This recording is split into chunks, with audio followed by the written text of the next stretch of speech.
Hi, Denver Startup Week. I'm Tammy Dorr, President and CEO of the Downtown Denver Partnership and co-founder of Denver Startup Week. Denver Startup Week is the largest free entrepreneurial event in the world, and it's only possible thanks to the support of our sponsors. We have nearly 40 sponsor companies who contribute to Denver Startup Week and make it possible. Let's show our love for these companies today and all week long. Thanks to our title sponsors, the Downtown Denver Partnership, JP Morgan Chase, Prologis, and Zero, and our track sponsors who help make the great content you're hearing today possible. Battery 621 and the Public Works, Capital One Cafe, Colorado Lending Source, Friday Help, Quizlet, Exactly, Zayo, and Zestful. Our headline event sponsors are bringing you inspiration from around the country. Thank you to Wix, Kenzen, MAPR Agency, Obsidian HR, Kickstart Fund, Promontory Mortgage, Molson Coors, and Comcast. And finally, thank you to our partner and member sponsors. They're all listed on the screen. Thank you for your support of Denver Startup Week. Now, let's get to it.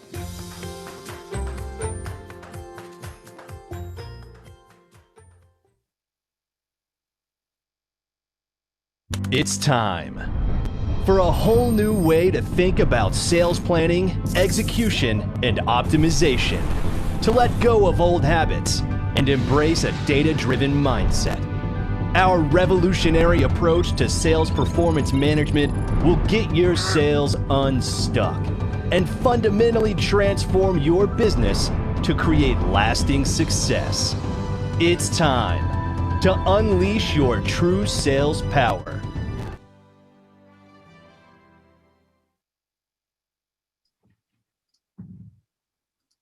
Hi everyone, happy day 3 of Denver Startup Week. I'm Ashley Cloud, People Track Chair and a Denver Startup Week Organizing Committee member. Thank you so much for attending our first virtual Denver Startup Week. One of my very favorite things about startups is we're always trying new things and learning every step of the way. And that's exactly what we're doing this year with our first virtual Denver Startup Week. So thank you so much for going on this journey with us, for trying something new together, and also for your graciousness, patience, and kindness with any technical kinks we do have this week. At Denver Startup Week, we strive to make all of our sessions a space where attendees can connect, learn, and grow, regardless of age, gender identity, gender expression, race, ability, sexual orientation, or the combination of any of those. We try to make sure there's something for everyone and that everyone sees themselves in Denver Startup Week. A few things coming up after this. Well, one thing mainly, we have our annual puppy panel starting at 5 o'clock because who doesn't need more puppies in their lives and to de-stress a little bit and to have a little bit of joy in their week. So join us for that. We also have some happy hours, so check out the schedule. We just want to say we appreciate our sponsors, especially our People Track sponsor, Exactly, our volunteers, our session organizers, and our community for making this week happen. This is our 8th year, and we couldn't do it without you. So don't forget to use the hashtag DenStartupWeek to keep connecting on social. And thanks so much for joining this session. Startup Cribs. Does place still matter? A lot of our places and offices have changed dramatically over the last 6 months. So let's chat about what trends people are currently seeing, how we have had to adapt, and also what the future is going to look like. So with that, I will kick it over to our fantastic moderator, Andrew. Thanks for joining, y'all.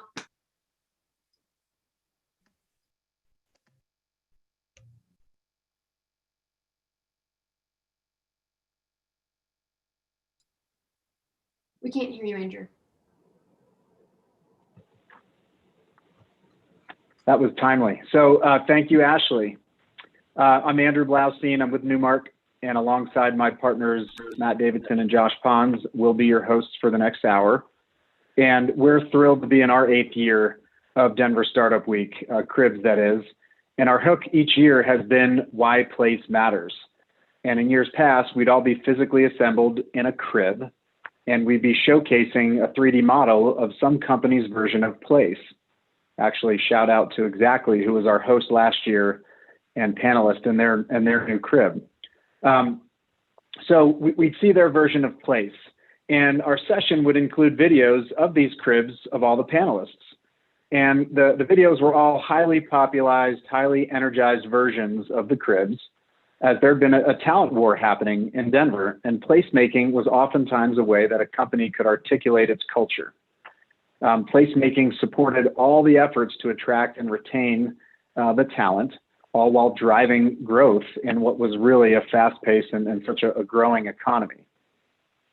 Fast forward to today, as our partner Matt would say, unless you're that one guy on that one remote island in the UK, who may or may not be a Liverpool supporter, I might add, but you know that our environment has dramatically changed. So this year, our session won't boast any videos, and we're virtually gathered here on this interweb, which is also a nuance we'll talk about later in the panel. But we will address the concept of place, just with a slight shift in our hook. So as Ashley kicked it off, really the topic this year is, does place still matter? Before we jump in, just a bit on the format. So Josh and I will moderate the panel. Josh will introduce our panelists here in a second. And then at the end, we are saving time for Q&A, and Matt will be curating those questions. So if anybody out there in the interweb has a question, use the chat function, and Matt will grab a few of those to ask of our panelists to close out the session. So Josh, I will kick it to you to make the introductions. Thanks, Andrew. I'm honored to welcome our panel today. Our first panelist, Cheryl Durcott, makes art in creative places. She serves as Senior Manager, Facilities Operations and Places for Virta Health. Virta is a telemedicine company on a mission to reverse type 2 diabetes in 100 million people by 2025. Cheryl's a visual artist, and her favorite mediums are glass and paper. Originally from DC, she lives, works, and makes art in San Francisco, California. Cheryl has an extensive background in the arts and community development. Prior to her work in the tech sector, she built community-based art facilities and affordable housing in urban, suburban, and rural communities across the US. Virta recently celebrated its 5-year anniversary and has nearly 200 team members. They've raised $166 million through a Series C. Next, we have Kirk Adams, Vice President of Finance and Operations at Automox. Automox is a cloud-native endpoint management platform that empowers organizations to reduce their exploitable attack surface by eliminating the vulnerabilities that adversaries target most. Delivers a modern cloud service with cross-platform support. Automox improves cyber resiliency through foundational system hardening by automating the enforcement of critical patches, software updates, security configurations, and custom scripting across diverse endpoint environments.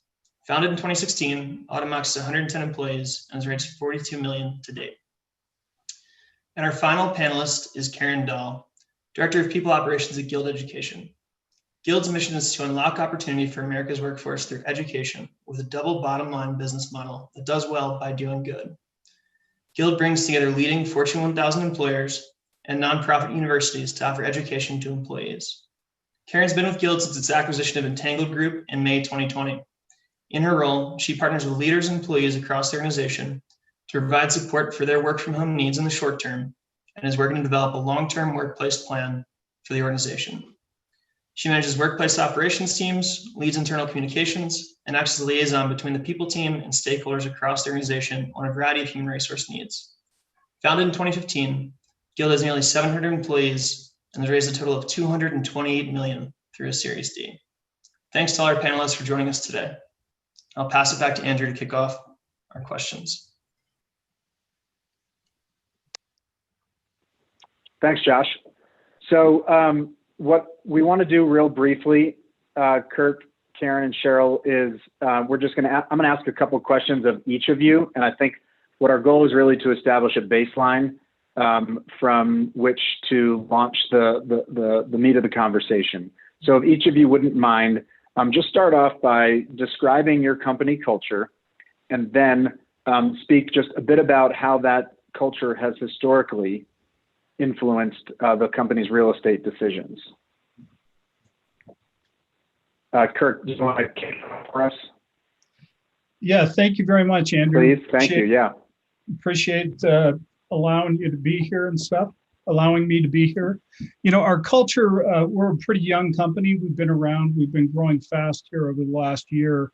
You know, the culture is basically centered around the customer. We try to be thoughtful decision makers, highly courageous, curious, and impactful.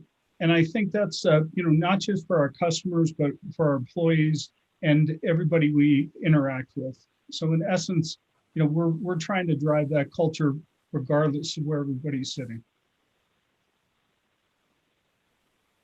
Great. And can you just touch on briefly, again, so we can get a baseline, how has that culture influenced the firm's real estate decisions previously?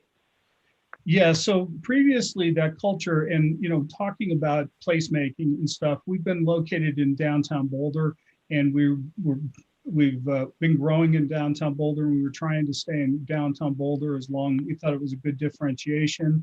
It brought the people that we needed to work there. So it's really, that's how culture in place has impacted us. Obviously, with the changes now, we've gone to a fully remote workforce and are changing things around quite a bit. Yeah. Well, and we're gonna pry a little deeper on that in just a couple minutes. So Karen, do you mind just describing a bit about Guild's culture and for, just briefly how it had impacted real estate decisions previously? And by previously, you guys, our goal really is there's a pre-COVID environment that we're accustomed to operating within. And now we're going to talk a bit about in the middle of COVID and fast forward, hopefully post-COVID world, what that might look like. So just establishing a bit of a baseline, please.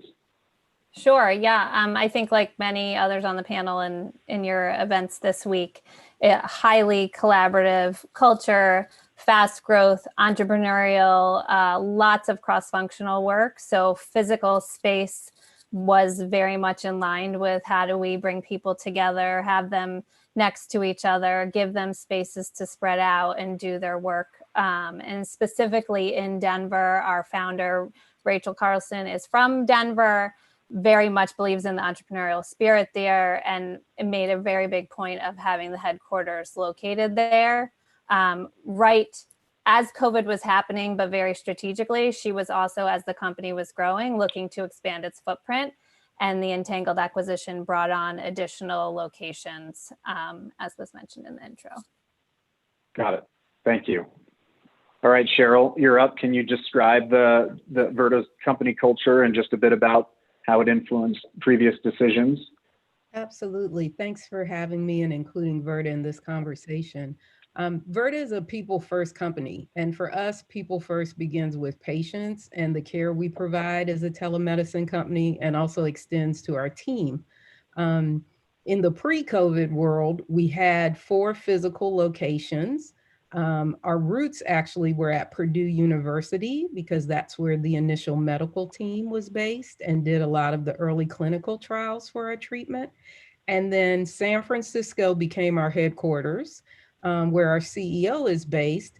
But if you ask my vice president in Denver, he will tell you Denver is our headquarters. And quite honestly, the 2 offices grew up with parallel quantities of teammates.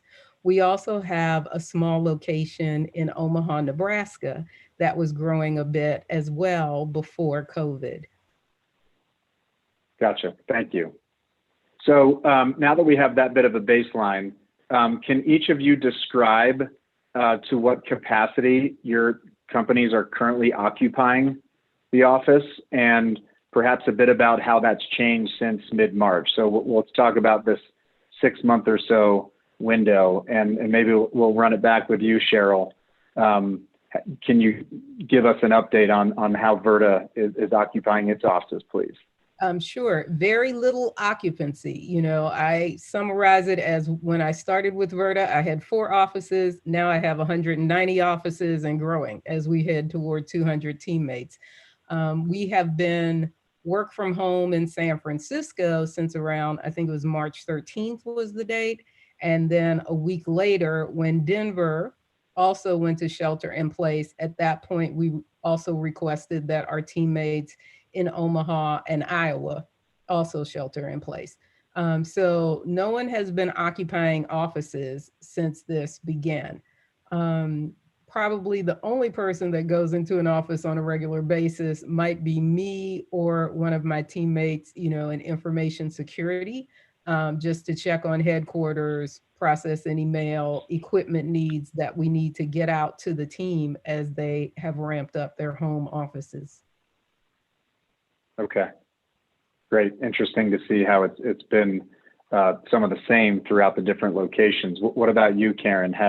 Can you describe the occupancy, and is there any differences between Denver or any of the Untangled locations geographically, or has the firm take a unified approach with their guidelines for occupying?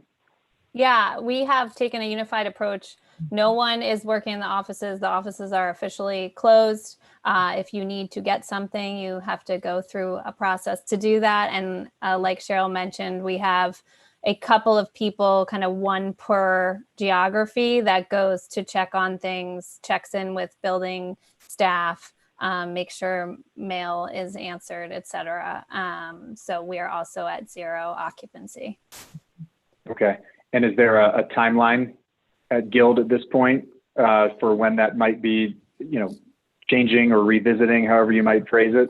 Yeah, we revisit it pretty regularly and continue to kind of push back the date based on public health information, people's comfort levels, but mostly safety and people kind of just to echo Cheryl on the people first thinking. We surveyed staff early on about comfort and safety, and also looked at our own logistics of 50% of our staff across the country take public transportation regardless of location. So just all the additional burdens and the productivity of staff in the meantime. The business is still running. We are not optimized at this moment for sure. And definitely there are people, and for business reasons, we want to get back in. But at this moment, we are currently at a January 1 and likely, I would say, to go further than that, depending on what shapes out. Sure. Lot of. And in one location, our landlord actually, we were in a shared space in Austin, and they actually went out of business during this. So we lost our space there. We will build back, and that's a much smaller footprint at the moment, employee-wise, but we're also looking at that based on our leaseholds too. Okay, got it. Yeah, lots of room between here and Jan 1. Kirk, what's been happening at Automox? You were alluding to it a bit earlier about a fully remote.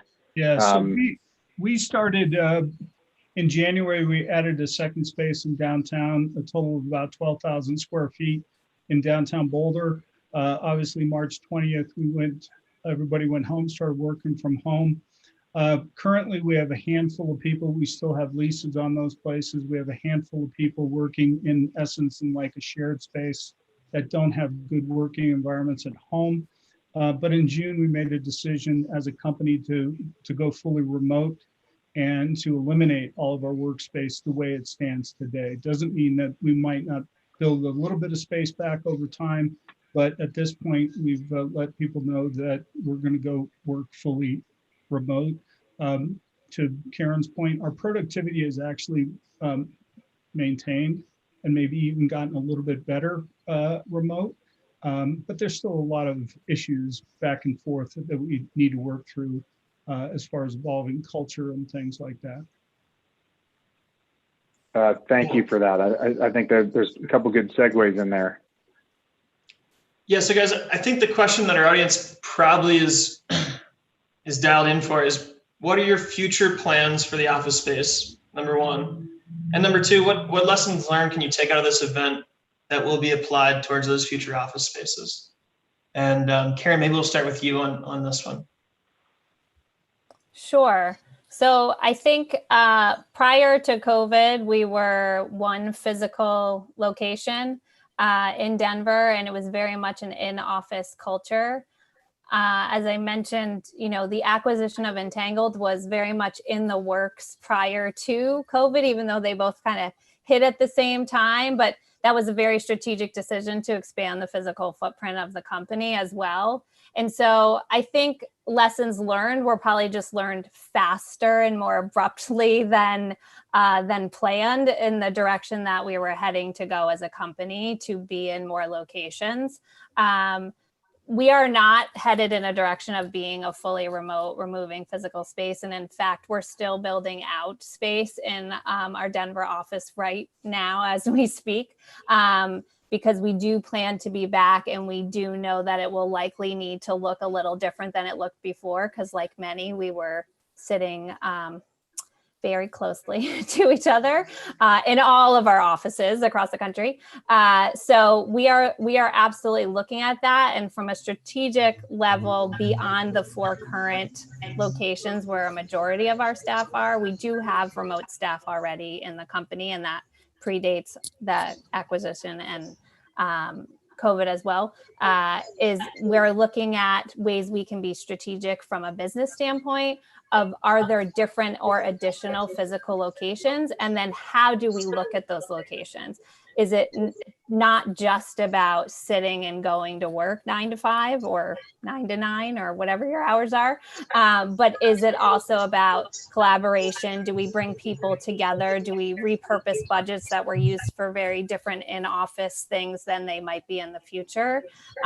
Do we, enable people to be remote for certain periods of time and then bring them together? So we're kind of mapping out the future right now and thinking about a lot of things on that map in terms of what makes the most sense and how we can be most strategic about it.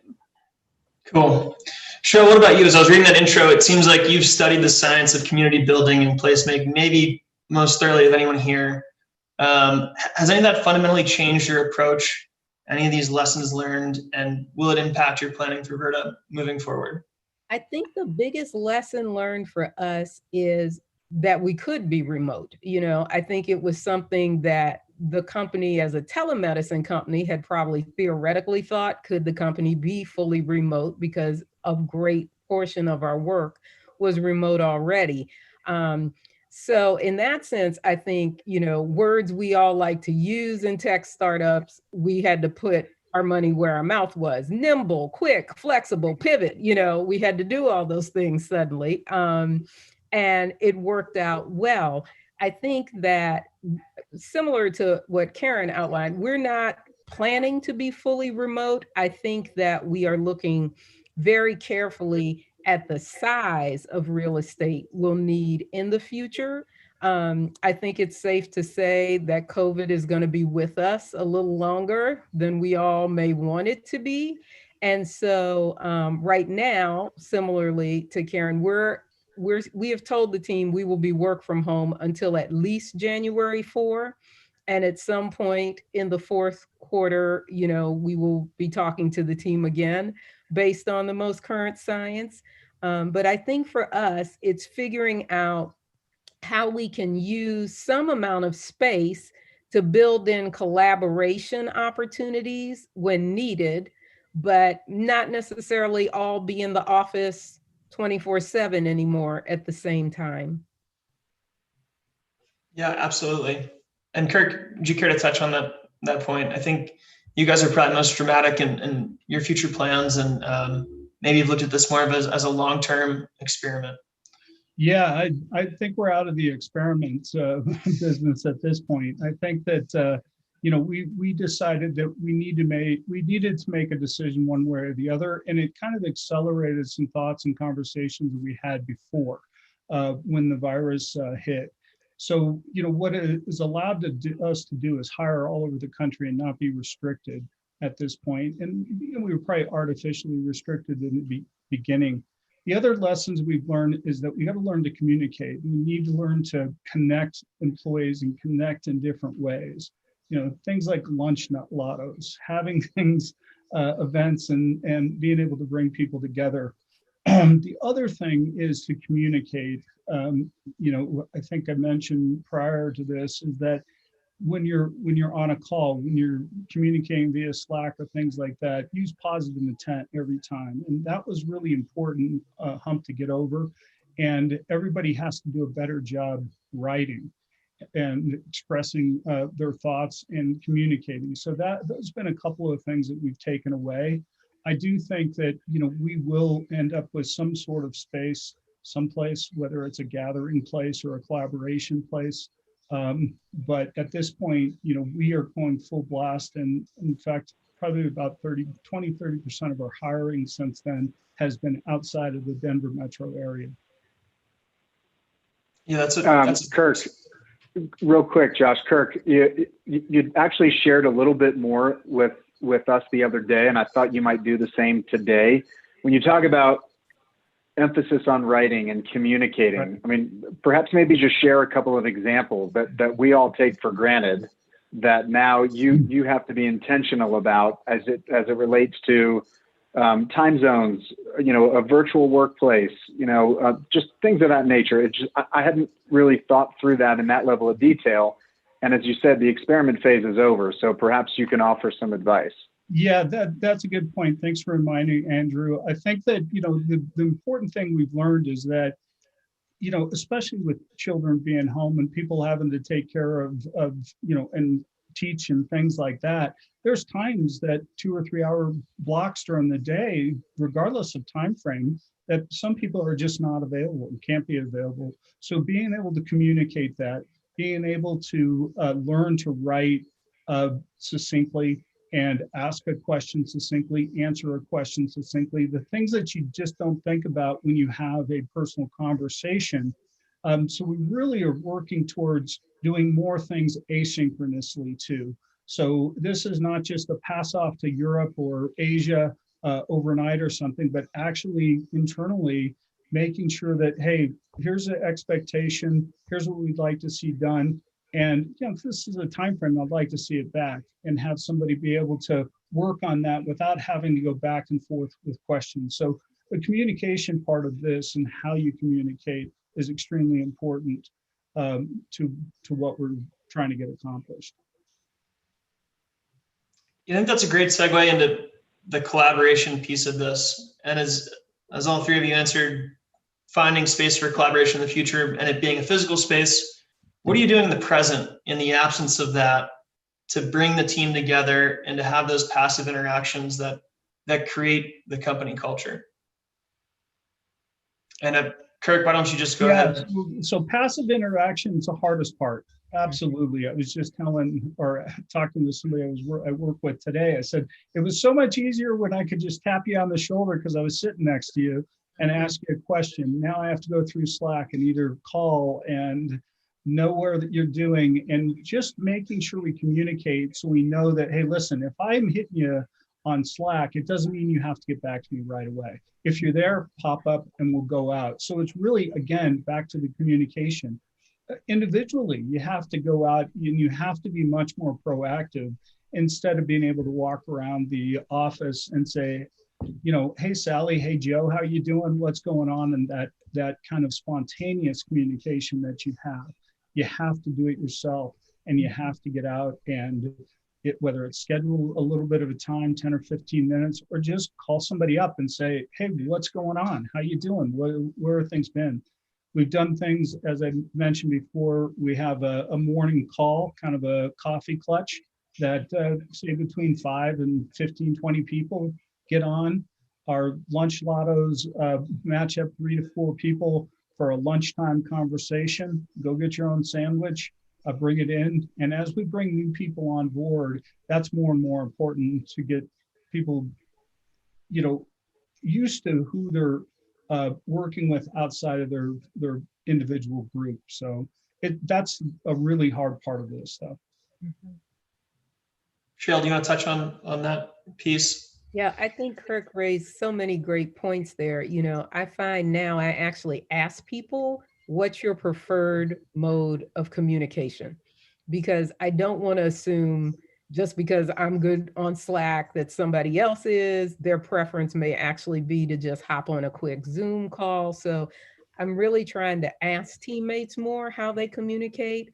Within my own department in the people team, we find now we build in 15 minutes at the beginning of our meeting just to chat, see how everybody's doing, what they've been up to, because otherwise we wouldn't have any social interaction per se with each other since we've been shelter in place. So just building that in as part of the agenda. On a macro level, I'm involved with 2 company-wide initiatives to really try to foster connection with the team. The first, we have a very active ERG, Vertins for Diversity, which may soon be renamed. The winds are blowing for us to become Vertins for Diversity, Equity, and Inclusion, but keep the same acronym VFD, not add more letters.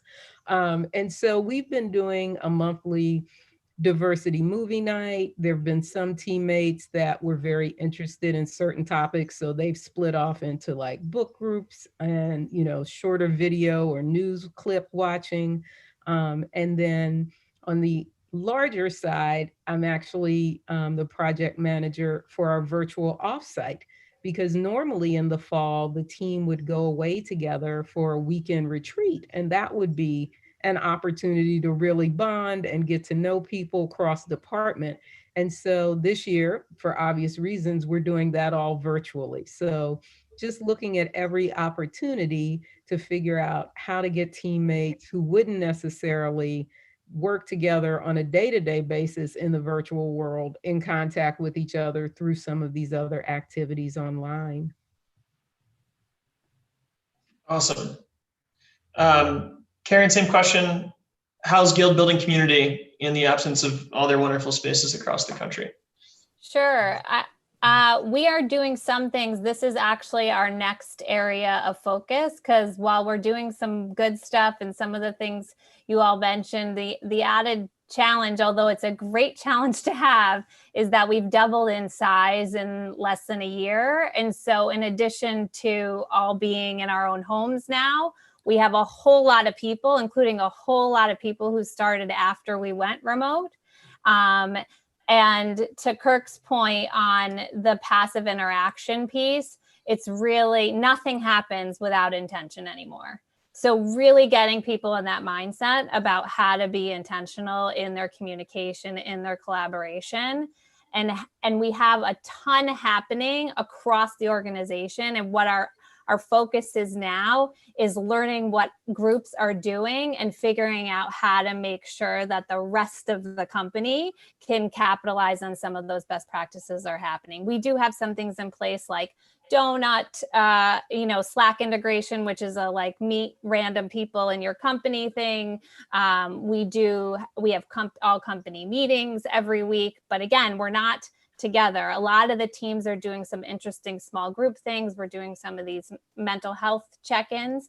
And then more formally, we have built out recently some additional mental health supports for folks as well. But we are not quite yet where we want to be on the building community, and it's a focus going forward for sure. I'd be remiss to pass by something that Cheryl brought up, and that's diversity, equity, inclusion, and kind of the initiatives that companies are taking around that. And mental health is certainly part and parcel to that conversation. But how has your teams responded to the social situations that have been brought to light for a long time, but we're going through right now? How do you bring them together and find common cause around virtual settings for such a difficult topic? Well, in our case, it really started at the top. Our CEO just sort of threw out the normal all hands agenda the week of George Floyd's murder and talked with the team about these issues. So that really set a tone from the top that, we're a company that cares deeply, about building equity in-house as much as we do about building an equitable healthcare system. And it really created a safe space for the team to begin to process things. And so through that, and our ERG VFD, we began to see there were sort of buckets of things that people wanted to talk about. So some people really wanted to talk about, for example, learning more about how to be an ally, anti-racist activity. They got into the book clubs or started watching the videos around that topic. There were other people that very much wanted to talk about how to have difficult conversations and how to engage family members that may be on a different place in the political spectrum from them. So, sort of a small group formed around that topic. And then, as I said, to what extent we could put technology to our advantage with the movie nights, we use Netflix Party, which is like a Chrome extension some of you all may be familiar with, to actually watch the movies together and be able to have the chat at the same time. Or we do Amazon Prime, because now Amazon Prime has sort of paralleled what Netflix and Netflix Party is doing. And we've really just tried to mix up the topics so that, there's not one topic area that we feel like we're all expert in. So while the jumping off place for us may have been Black Lives Matter during June Pride Month in San Francisco, we watched 2 films that dealt with like transgender experience across a diversity of race and ethnicities, to make a tie-in to our local community. So just being open to the process and figuring out ways that we can gather together in small groups to, talk about, as you said, some really difficult and challenging issues in our society. That's amazing. We've got some questions from the audience on that point, but we'll get there. Andrew, you go ahead. Yeah, so Cheryl, thank you for sharing all that. Just wondering, Karen, if there's been anything at Guild that has an acronym yet, and anything else to share, or perhaps a lot to learn here and take back to the team to go build something out like Verda has. Anything else to share? Yeah, we are, again, a lot of similar stuff here, so I don't want to repeat, but we have also had a kind of top-down and bottom-up approach here. And again, it's a muscle we are building and building rapidly, because it's definitely an area of growth for ours, specifically working on diversity, equity, inclusion, depending on how many letters you have there, Cheryl. I know that's been a conversation forever, but in all seriousness, we have been especially reflective, not only in the time in our culture, but because of our own employee engagement surveys, where we're learning from folks what we're doing wrong and what we're doing okay and where we need to grow. And this is absolutely an area we're doing that. So we actually now have a dedicated person focused especially on this across the company. And it's one person now, but we're building out a team and looking at it both from the people department specifically and out organizationally, but also we have working groups within each business unit that are developing plans for their business units, being reflective on practices and engaging the leadership of the company in conversations that are difficult conversations to have around what we can do better as an employer and as a participant in society. So one of the first kind of concrete actions we took just a couple of weeks ago is our entire leadership took anti-bias training. And we are continuing to engage experts in the space outside of our company, because we are certainly not there internally beyond a couple of folks, and just trying to keep the evolution of this increasing, and also especially on our recruiting practices. That's wonderful. Thank you. I like just the comment about the muscle building. It is new. It needs to be intentional, and that'll help. You actually mentioned something that I wanted to bring up to the group too earlier about polling your team, and we had an interesting conversation the other day, and I think those that are tuned in would benefit from learning to poll or not to poll. And so, Kirk, as we talked about a lot of these different issues as it relates to place making, whether it's diversity, inclusion, whether it's occupying an office, right now, it's important more than ever to be connected with your team. Have you guys polled your team as it relates to their comfort to be in the office, or any of these other hot topics, so that you can try to get the pulse, through a virtual, or in your case, fully remote standpoint, to inform the actions going forward? Are you guys polling?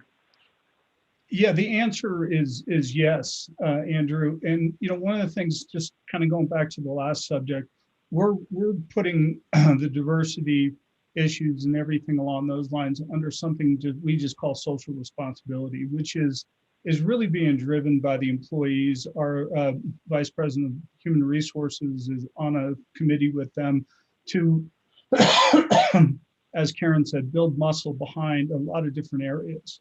But I think that I've been really happy to see within that, we have a Slack channel, a lot of different things, a lot of activities are happening organically from the organization, whether it's the last one was going out and getting poll workers and, going and participating in some protests and things like that, I think has been very healthy from us. And we are, we're driven by the employees. I'd like to tell you that the leadership comes up with all these great ideas and we just kind of go with that. But most of the great ideas come from employees, and we try to make sure we're there to support those and get in behind and just keep pushing. And that's really how we go about that. So, it's it's a really tough time to go through. There's a lot of issues. There's a lot of things. And, we're trying not to prioritize or deprioritize or things like that. So we're trying to let that grow organically as we move forward and capture that passion as we're growing. So polling, yes, we do. I think that, our organization a year ago was about 25 people, 30 people. We're probably about 110 or maybe even 115 today. We've never really had a human resources department or anybody driving the polling part of things until, beginning of the year, January, February. And when this came into it, I think our team on that side does a great job of reaching out and saying, what do you think? Where do we go? What is the best decision? And I think that's going to continue with our organization. We want input. We want to know what the issues are. There's things we haven't thought about that we need to think about for the long-term health of both the company and our employees. Hey guys, I know we're coming up on the Q&A section of this panel, but I want to touch briefly on something that I found really cool from Karen and Guild's team around childcare. And it ties back a little bit to Kirk, what you were saying about the asynchronized schedules and giving people allowances for their day. But Karen, maybe if you could share a little bit about what Guild is doing and how that approach differs on the childcare front. Sure. And again, this predates COVID, but continues in force today, is we are building a childcare center in downtown Denver right next to our office for employees. Kind of the headline there is Rachel Carlson, our founder, very much believes you can have an ambitious career and an ambitious family, and wants to figure out a way to make sure that we're supporting employees who want to do that and do that at the same time.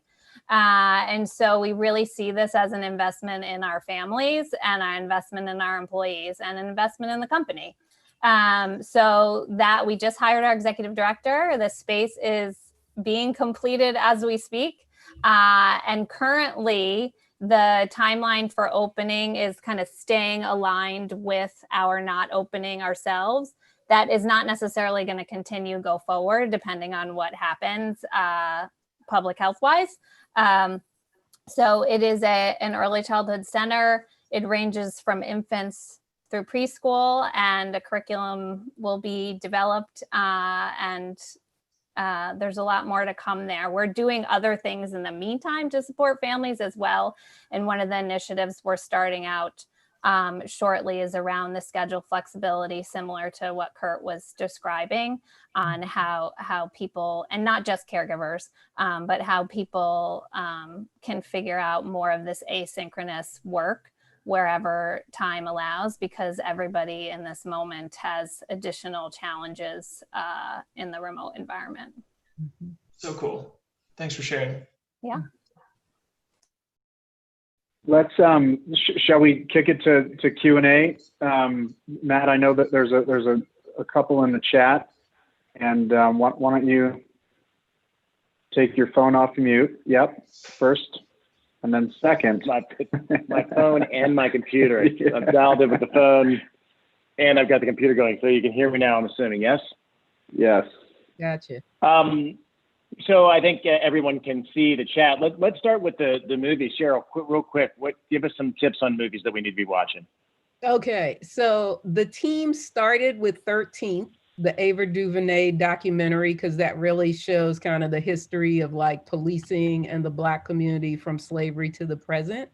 And then from there, the two we watched during LGBTQ month in San Francisco were Cafeteria Queens and Disclosure, which was a newer movie about the portrayal of trans people in Hollywood. Really great, really eye-opening there. And then tomorrow night, it happens to be monthly movie night, and we're gonna watch Chisholm 72 because it is the political season and the team liked the idea of focusing on that. And there's actually, you know, a previous Black woman candidate for high office, which was Shirley Chisholm. Awesome. Good homework for everybody. We just to take it back a little bit, Mark Campbell, actually, who is an alumnus of our esteemed panel here of Startup Cribs, with exactly asked a question talking about moving forward. And Karen, I'd love for you to touch on this too, and Cheryl as well. What are some of the things that you all are doing, and are you considering any redesigning of the physical space itself? Let's just assume eventually one of these days we're going to make it back to the office. What are some of the things that you guys are going to do to redesign some of that space, and how much thought have you given to that in terms of moving from sort of an open office to more of that dynamic office with places? Karen, let's start with you. You're unmuted first. Okay, sure. I will say that we are at the very beginning of that conversation. We are having the conversation right now about our fifth floor, right? The build out that I was talking about in process, because we don't want to build that in the old way. However, we are looking at our leaseholds in our other locations, and the one I mentioned went away. We actually have a real opportunity at this moment to be in potentially new or redesigned space, but we're starting first with that strategy piece I was talking about earlier. So we're still a few minutes away from making the logistical decisions. We've looked at some maps and looked at some of the best practices of the moment around, you know, how do you pinwheel people? And, you know, we've looked at like that kind of on the ground stuff. But we are first going to be looking at like, how are we going to be using spaces? Are we going to be hot desking? Are people going to be in 3 days a week and home 2 days a week? Like figuring out all that. Are we going to have an office in Boston? And again, I'm making all of these things up, just to be clear. So we're doing that first, and then that will inform, okay, how many people, what's the growth plan, and how often are they going to be in before we get to the logistics of it. I've never gotten to go to the office that's behind me. I live in New York City. So I think it looks awesome the way it is now, and it's gorgeous. But yeah, it's going to be different, but I don't have a good answer for you yet. I think both you and Cheryl are fairly new to your organizations too. So Cheryl, curious about what your position, I mean, baptism by fire here, man. I mean, this is crazy. So what are you thinking about in terms of the reentry and the physical space itself? And what are some of the things that you may be looking to incorporate moving forward into the actual brick and mortar? Well, we're definitely in San Francisco. We have to look at redesigning the office because it was a classic startup office with desks in a row, everybody next to each other, lots of little phone booths, you know. I think part of, you know, in a startup culture is that I wear both hats. I wear sort of the corporate real estate side, the places and what are our leases and what's our square footage and should we or shouldn't we with finance. And then on the people side, you know, it's like, okay, maybe we should move up to the floor where the windows open right now, if we're really going to come back, because the first floor doesn't have windows that open. So, you know, it's figuring all of that out in the context of science. I will say in terms of the, you know, trial by fire, we actually were starting to build in Denver when COVID hit. So I have the pleasure of working with Gensler Architects and had worked with them at a previous employer. So their Denver office had just started a design development process with our team. We were within inches of signing a lease for a space, a new space in Denver when COVID hit. And so, you know, again, now we need to rethink that space because that may not be the right space for us going forward. And similarly in San Francisco, to Karen's point, figuring out which teams need to come in when will, you know, influence decisions. But I mean, I have spoken with the Gensler team in San Francisco because we're in that glorious, beautiful old warehouse that startups love. And then COVID comes and you go, what is that narrow hallway? You know, it's just not situated at all for what we need right now. So there'll definitely be a redesign. Well, let's think about that. Actually, you touched on something. There's the concept of sick buildings. And healthy buildings. And I'd love to get your take, and really, Kirk, you too. How important is the you know, if you look at the bulk of the inventory in Denver, for example, was built in the 1970s and 80s, downtown. Let's focus on downtown here. And so we've got a lot of new buildings, and so health is certainly was a consideration, but maybe even more so now. Is there a value attached? Because obviously the older buildings are going to be a little bit cheaper. The newer buildings will be a little bit more expensive. Do you see some value in there in terms of your company moving forward and the health of the employees enough so to, you know, pay a little bit more to go to a newer office building because it's got better systems in place? You want to go first? Kirk, you want to? Or you want it? Well, I mean, it would just be my opinion because I don't think we're going to be making that choice. You know, I think opinions are good. That dovetails nicely with this other question in Q&A about, you know, will the focus be on downtown areas? And I think absolutely. I mean, I've had the opportunity over the last 30 odd years to live in New York City. I grew up in San Francisco, lived in Denver for 25 years. All the opportunity in the world is these major cities. That's not going away. Once this virus, once we get over these things, young people will flock there. I have two daughters that are in their mid-20s that live downtown, had dinner with them last night. They're not moving. They don't want to go anyplace. You know, there's going to be activity. And I think you have the transportation centers up. You have all of this infrastructure built. Maybe this gives us a great opportunity to look at affordable housing for the people that are actually serving these things, the servers, the policemen, the fire people, everybody that lately, you know, in San Francisco, they're living out in Merced, That's 2.5 hours away and commuting into these. Maybe we can find some solutions for that to really build this up and not necessarily put in high-end restaurants, but put in restaurants that we used to see. Somebody that an immigrant came in and built a donut shop, built a diner. Those are the kinds of things that I think that we need to focus on to continue to build up these work centers that we call major cities. And, you know, I look for, you know, I'm listening to everybody go, we're going to redesign our space. We're going to go that. Well, once this is over and people don't have to be 6 feet away, what are you going to do? Are we going to go back? Are we going to say, hey, we have 20,000 square feet here, we can put 100 people or we can put 200 people? I think they go back to 200 people before buying a new space. So whether it's a new space or an old space, that's the kind of adjustment. We have this great opportunity to kind of reinvent all of our great cities across the country. Yeah. Karen, do you anything to add to that in terms of, because you guys are growing like a weed, right?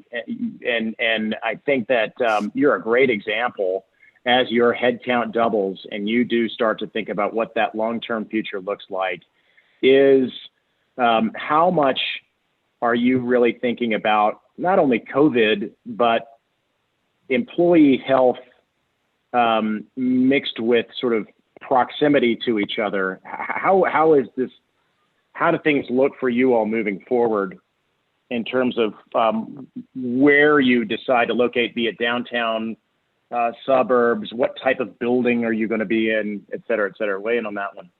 Yeah, I think in terms of our current locations, we're pretty committed at this moment to the downtown locations. And I'm not talking leases. I just mean like we want to be in downtown Denver, we want to be in San Fran, we want to be in New York, and we want to be in Austin for sure, for the foreseeable. I think that's part of the reason why I answered the earlier question on we need to really figure out the strategy first, because to Kirk's point, we don't want to just go redesign these offices to fit fewer people and get more space so that everybody can be there. We want to be really thoughtful. And I do fully agree, like this is the moment that might have taken us 10 years to get to otherwise, or longer, where we can really say, what does this look like and how do we impact the community around us? And that is certainly a focus from the top down and all around at our company, is how we live and work and play in the communities where we are and how we can lead in that space. So at this moment, that's the answer I have. I think it will expand as we figure out the strategy and additional potential metro areas for us to have a location, but not necessarily have it in the way we have it now, where it's, 20 people at desk 5 days a week. But hey, we have a really big client right over here, and we have all these great engineers right over here, and they could get together every quarter, in this third place. So a lot more to come there, but that's how we're thinking about it. Great. I think we're coming up to the end of things. I just have one sort of final question. Given that the three of you are leaders within not only your company, but the startup community, and here we are in the middle of Denver Startup Week. My guess is you've engaged with your peers and you've talked about stuff in general. And as it relates to either real estate or social awareness, what do you think, just kind of as a parting gift to the audience, what's the best piece of advice that you've gotten from one of your peers who's also, perhaps tasked with helping lead their companies through this new world that we're living in? We'll start with you, Cheryl. I think the thing that I've been talking about with colleagues, none of us believe the office is dead. You see a lot of headlines, the office is dead. The office is not dead. Humans are always going to want to get together, work together, have coffee together, and it used to be the water cooler. Now it's the bevy machine. We're going to want to be there and chat. Okay, so the office isn't dead, but we're definitely in a period where this hub notion that Karen is alluding to, or the hybrid office, I think that's where we're going in the next few years. And I think that will change perhaps the amount of square footage that we all take, but there will still be places to gather and work collaboratively. Great. Kirk, what's a good nugget you've gotten from one of your buddies? Yeah, no, I think the biggest thing I've learned talking to people over this class is just one word, just listen. And, I think that's the biggest thing we've learned, is we have to listen to everything around us, what's going on, and make sure we make the best decisions for our people, for our families, and for our communities going forward. So, I think that the biggest thing this has taught me is just stop and listen to what people are saying. Don't make a judgment. So that's where I'm. Love it. Karen? Yeah, this is a hard one. I feel like there are so many. I think the I don't know the answer for, and again, not just on panels where I've used it several times, but also with our employees. Everyone is extremely stressed out right now for any number of long lists of very real global and personal reasons. And communication, and again, Kirk talked about this earlier, like communication with employees is key, and absolutely the listening part of that, but also here's what a team of people is thinking about and working on, and we don't have the answer, but we're committed to getting to the right answer. If you need to make a decision that impacts your life before we have that answer, please talk to us. Please, I need to move to Montana. My partner got a teaching job over here. That never used to be on the table. we are trying very hard in this moment, and I'm sure we're not going to be 100% successful, but in getting to answers as quickly as possible, but also recognizing and telling people we don't have them. This is a new world, and that's not a cop out, but we're getting there, and we want to hear what you have to say to inform those decisions. Brilliant. Thanks. I think there's more to be discussed. I think that's where we see, you know, an hour seems like not a whole lot of time to talk about some of the issues that you know, we're facing these days, but we really appreciate the three of you joining us this year. Obviously this is very new for all of us. We think, you know, minus me not knowing how to work my mute button, it seems like we got through things okay. So we really appreciate you joining. We hope to continue the dialogue. Quite frankly, one of the great things about this panel is that it gives us the ability to make some introductions. And so hopefully, you know, the three of you will stay in touch with each other. If you need some help doing that, obviously we can facilitate with that.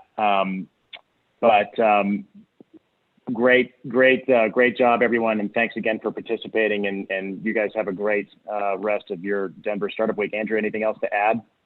No, just thank you, everybody, for your thoughts and your enthusiasm. And hopefully we'll see you all next year in someone's crib. Yes. That's right. Thank you so much. Yeah. Thanks a lot. Well played. Yeah. Thanks. Cheers, everyone. All right. Thank you.